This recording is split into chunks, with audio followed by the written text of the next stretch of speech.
Selamat pagi, Bu Yohana dan teman-teman semua. Jadi di sini saya Anastasia Serafin akan menjelaskan tentang pengelolaan kelas secara daring maupun secara luring.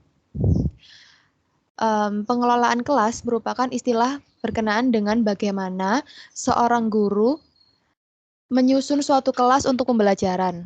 Bagaimana guru berinteraksi dengan siswa dan mendorong siswa untuk berinteraksi dengan siswa lain.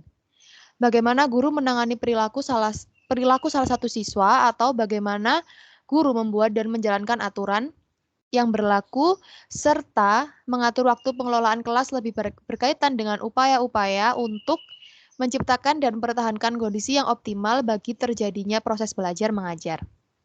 Lalu, setelah saya melihat dua video, yaitu video yang pertama pembelajaran daring yang saya lakukan di semester ini dengan mata kuliah komprehensif, dan satu video yang saya lihat di YouTube dengan video pembelajaran luring dengan peserta didik kisaran usia anak-anak SD.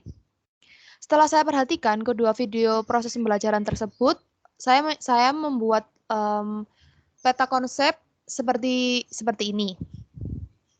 Jadi, proses pembelajaran bahasa Mandarin tersebut saya membagi pengelolaan kelas ini menjadi 4 bagian, yaitu yang pertama media pembelajaran, pengelolaan waktu, keterampilan mengelola kelas, hambatan, dan solusi. Yang pertama saya akan membahas tentang media pembelajaran. Media pembelajaran adalah alat atau media peraga yang digunakan guru dalam proses belajar mengajar, secara daring maupun luring. Dengan adanya media pembelajaran ini, peserta didik akan lebih mudah untuk memahami pelajaran. Contohnya adalah misalnya ketika guru menggunakan PowerPoint, buku ajar, gambar, video, kartu, ataupun yang lainnya.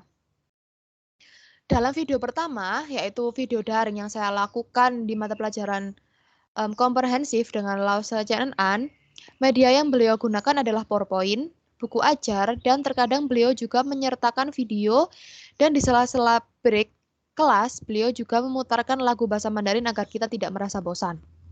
Lalu dalam video yang kedua, yaitu luring yang saya lihat di channel YouTube Chen Wandra, beliau mengajar dua anak-anak dengan kisaran umur anak SD.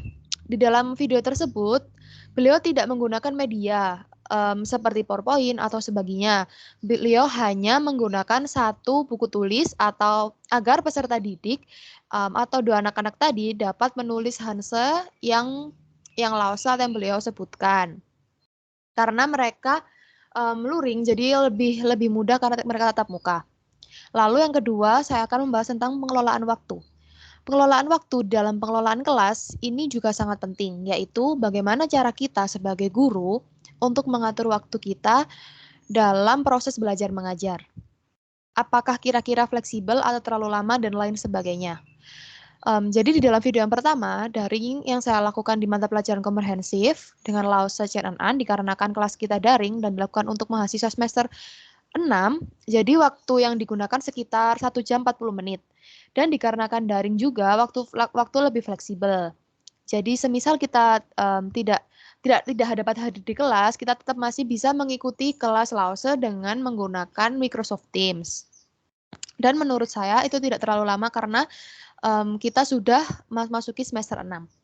Lalu di dalam video yang kedua, yang luring, yang saya lihat di YouTube, durasi video YouTube beliau hanya sekitar 19 menit sampai 20 menit, karena yang beliau ajar adalah anak-anak SD. Jadi waktunya tidak boleh terlalu lama, agar mereka tidak menjadi bosan. Dan dikarenakan luring, jadi mereka harus datang ke sekolah atau ke tempat di mana proses belajar mengajar itu terjadi.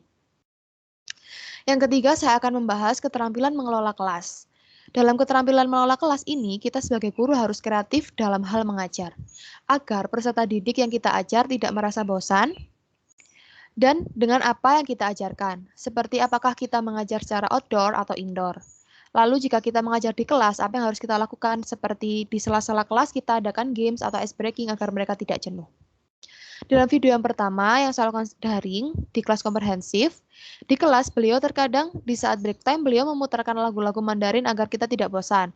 Lause juga sering bertanya tentang kosakata yang sedang dipelajari agar kita sebagai peserta didik atau mahasiswa ada kemauan untuk selalu mendengarkan apa yang Lause sampaikan. Dalam video 2, yaitu video yang saya lihat di channel YouTube, dikarenakan fokusnya mengajar anak-anak SD, jadi harus lebih kreatif seperti bernyanyi lalu kosakata yang diambil juga kosakata yang mudah, seperti nama hewan dan lain-lain, dan harus menyenangkan agar anak-anak tidak mudah bosan. Lalu yang terakhir, hambatan dan solusi. Di dalam kelas daring maupun luring pastinya memiliki beberapa hambatan, tetapi juga pasti ada solusinya. Di dalam kelas daring, seperti yang saya alami sekarang, hambatan yang terjadi adalah suasana rumah yang tidak kondusif, mungkin berisik, suara-suara dari luar yang mengganggu kelas, jaringan yang buruk, kadang mati lampu, dan lain-lain. Solusinya apa? Solusinya adalah kita harus mencari tempat yang tenang.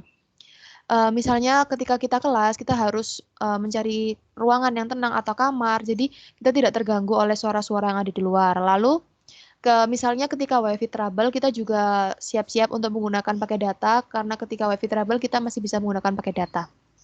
Lalu ketika luring, hambatan yang terjadi adalah seperti misalnya kita tidak dapat ke kampus atau ke sekolah dikarenakan ada kendala, kita tidak bisa mengikuti kelas tersebut, berbeda dengan daring yang lebih fleksibel. Sekian penjelasan tentang pengelolaan kelas dari saya. Terima kasih.